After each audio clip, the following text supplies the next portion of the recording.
Alfred ॲडलर हा Austrian Hungarian doctor होता. आपण म्हणू शकतो सिग्मंड फ्रॉइड यांचा तो साधारण समकालीन होता.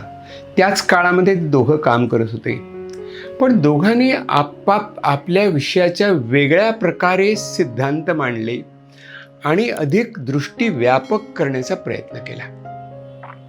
फ्रॉइडने एका व्यक्तीवरती, त्याच्या बालपणावरती आणि त्याच्या मनाच्या जडणघडणीवरती पुष्कळ लक्ष केंद्रित केलं आणि याचा विस्तार ॲडलरने केला. तर व्यक्ती फक्त एका छोट्या त्रिकोणी किंवा चौकोनी कुटुंबात वावरत नसून एका मोठ्या समाजाचा तो भाग असतो. आणि आपल्या भारतीयांना खूप अपील होणारी गोष्ट ॲडलरनी मांडली, ती म्हणजे आपल्या कुटुंबामधली आपली बर्थ ऑर्डर काय असते.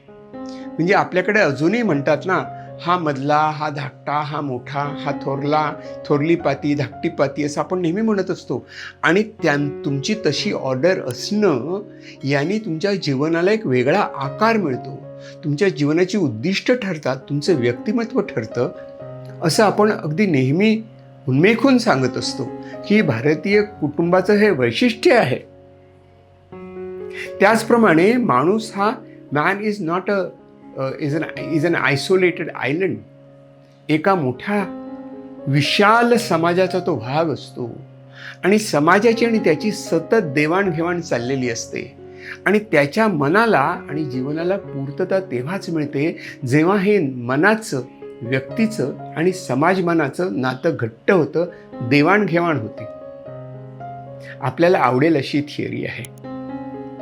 आणखी एक थिअरी मांडली ॲडलरनी आणि ती पुढे फारच प्रसिद्ध झाली आणि खूपदा आपल्याला ठाऊकी नसतं की हा शब्द नेमका आला कुठून. आपल्याला खूपदा ऐकू येतं एक शब्द, एक फ्रेज, मला ना इन्फिरियॉरिटी कॉम्प्लेक्स आहे. तर हा इन्फिरियॉरिटी कॉम्प्लेक्स म्हणजे काय, तर स्वतःकडच्या कमतरतांची सातत्याने होणारी जाणीव म्हणजे इन्फिरियॉरिटी कॉम्प्लेक्स. आता ह्या कमतरता कोणी ठरवल्या?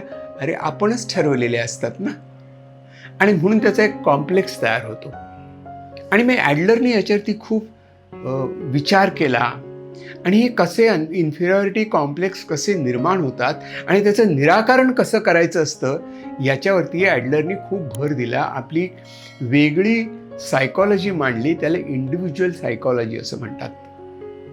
म्हणजे एकीकडे समाजाशी एकनिष्ठ असणं आणि व्यक्ती असणं याचा अतिशय सुंदर मिलाफ ॲडलरनी घडवून आणला. तेव्हा ॲडलरची थिअरी समजणं, समजून घेणं, त्या दृष्टीने स्वतःचा विचार करणं आणि ज्या समाजात आपण वावरत असतो त्याचा स्वतंत्रपणे विचार करणं आपल्याला सोपं होतं, सहज होतं. अर्थात अभ्यास करावा लागतो, सखोल अभ्यास करावा लागतो, जाणून घ्यावं लागतं. आणि मग त्यानंतर आपल्याला कळतं की ॲडलरच्या थिअरीप्रमाणे, सिद्धांताप्रमाणे मनामध्ये कसे बदल घडवता येतात, म्हणजे मानसोपचाराची कोणती पद्धती वापरता येते याचा देखील आपल्याला चांगला अंदाज येतो. आणि हळूहळू आपण ॲडलरच्या प्रेमात पडतो. आणि आपल्या जर मनात एखादा इन्फिरियॉरिटी कॉम्प्लेक्स असेल तर ॲडलर काका आपल्याला मस्तपैकी लाईनीवर आणतात. तेव्हा ॲडलरचा खूप छान अभ्यास करा, मजा येईल.